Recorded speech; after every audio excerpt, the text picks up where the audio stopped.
Okay, my name is Bobby Vaught. Don't forget to hit the subscribe button if you so choose. In the description below, I'll put a link to lesson 1 of a series that I have done. Everything you need to know to understand everything you need to know to understand investing. I'm up to 17 lessons now. I'll put a link to description 1, and then each lesson has a link to the next one. So lesson 1 has a link to lesson 2, which has a link to lesson 3, so on and so forth. Make them all really easy to find. Today's presentation, however, is not about that. Excuse me, just going to adjust this chair a little bit here. Okay, so today's presentation is not about that. There's two different parts to this channel. There's the investing side, which I just mentioned, and then there's also, I do a lot of political, social, economics commentary, whatever the issues of the day are. Obviously, a very hot topic right now is Iran, so we're going to talk about that. I want you to listen to first to someone on the left, political left. His name is Kulinski. He's on the political left. I'm not. I want you to listen to. We're going to listen to a little bit of what he said, and his his video here that came, his presentation, his YouTube presentation that came out just roughly about just a few hours ago, actually. Listen to, this is January, right now it's the morning of January 13th, 2026, about 7:20 in the morning. Okay, so I want you to listen to what he says here first. I'm going to make it nice and big here for you so you can get the full flavor of it, and then I'll respond to it, okay? All right, here we go. Okay, and that's on Biden too, by the way. So, the economy there is struggling, people there are struggling, and look, they're just sick. Okay, so he's talking about Iran here. Of their government, and I get it. I get it. It is a Shia theocracy. There's no doubt about that. And like I said, people are struggling to get by economically, and of course that's going to sort of foment when you have an authoritarian crackdown. Plus, you have horrific economic conditions. You are basically begging for civil unrest, and that's exactly what happened. Now, at the same all true. Can't disagree with that. Time, I think many people will point out, and they're not incorrect to point this out, there absolutely is CIA influence in Iran. There absolutely is Mossad influence in Iran. And, they are trying to foment revolution. They are trying to, the Shia theocratic government there, it is brutal, it is oppressive. It also happens to be anti-Israel and anti-U.S. And Israel and the U.S. will stop at fucking nothing. Well, So, Kyle's acknowledging that they're anti-Israel. Gee, no kidding.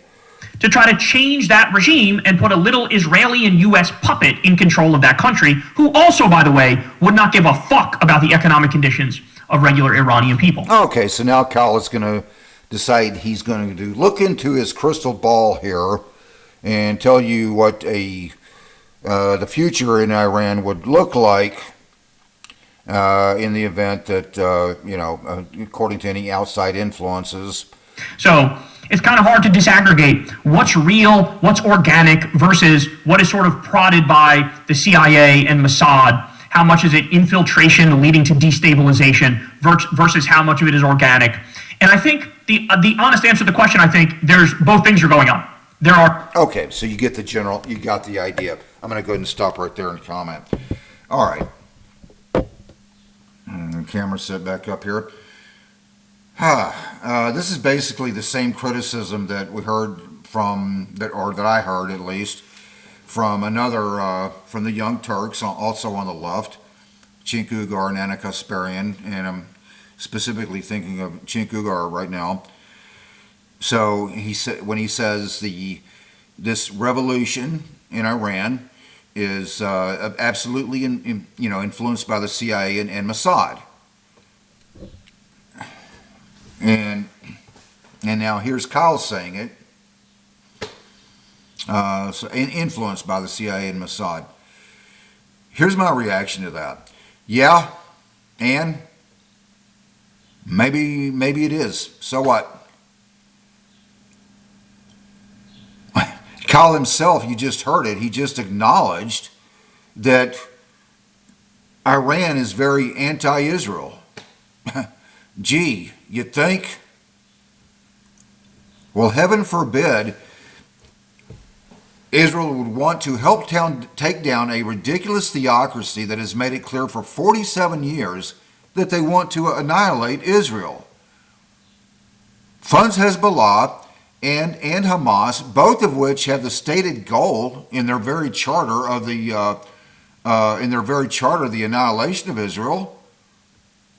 What can't be denied here is that regardless of who influenced this, that revolution is real, and those feelings of despair amongst the Iranian people is very deep. Obviously, the people in Iran are getting slaughtered right now, and they still won't go home and stop this revolution. That's how deep those feelings are. No one in the world, CIA, Mossad, no one, could just wave a magic wand and create that much unrest. The Ayatollah basket case regime created that unrest. This isn't the first time we've seen this unrest from the Iranian people. This is the heaviest the unrest has been, and that I've seen. It's the heaviest unrest that it's been in 47 years. But it's not the first time, and we've seen this before. This is the closest they've come to actually succeeding in a revolution. So this is the heaviest unrest that we've seen, and anyone being just reasonable should be hoping the Ayatollahs are finished this time with every fiber of their soul.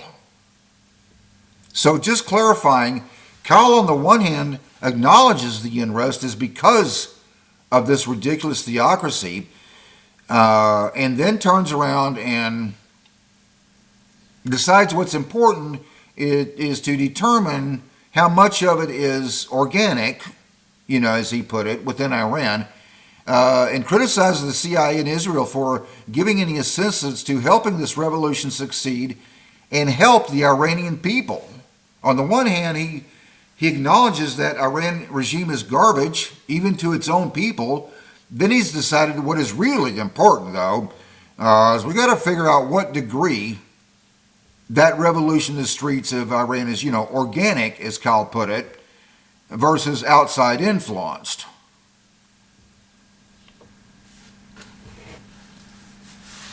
From what we've seen in the news the last 2 weeks, it's a pretty good bet the Iranian people would welcome any help they can get right now, regardless of where it comes from. Why wouldn't they?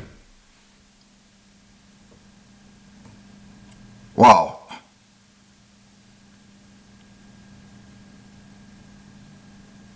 I just find that fascinating.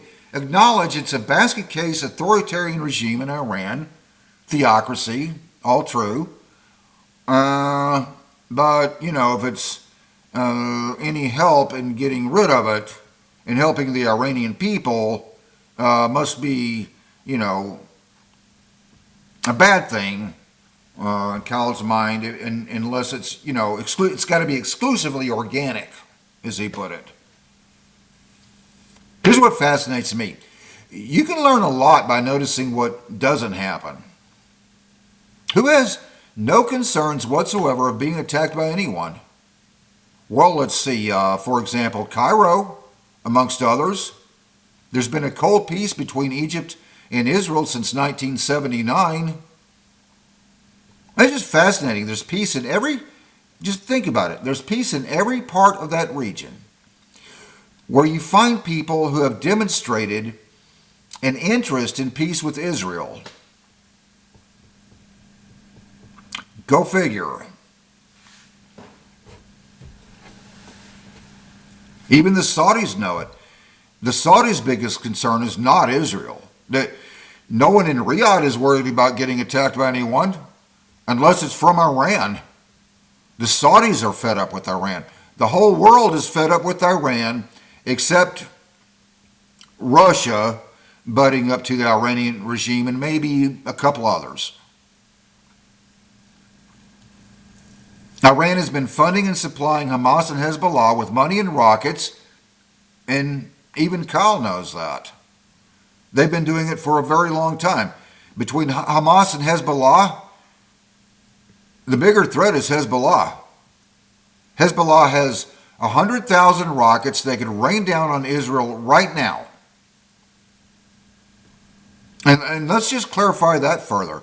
100,000 rockets expressly for the purpose of an annihilation attempt, and Hezbollah didn't just start acquiring those rockets since, October 7, 2023, and any event since that date. Israel has had to deal with Hezbollah's crap since the inception of Hezbollah in 1982, and Hezbollah backed by the IRGC. It isn't rocket science, pun intended, trying to figure out what Iran's purpose of that backing was of Hamas and Hezbollah. That absurd theocracy in Iran is the biggest obstacle to peace in that region. If the Iranian Persian people need some help in getting rid of that absurdity,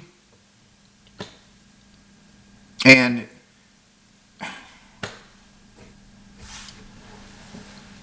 we all hope and pray that it happens this time. It looks like a real strong built possibility it's going to. And I, for one, pray it does happen. If the Iranian Persian people need some help in getting rid of that absurdity, any reasonable person is going to say, fine, do it.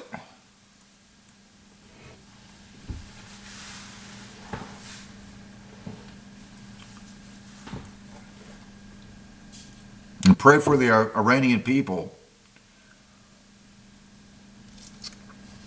the beautiful people of Iran, the Persian people.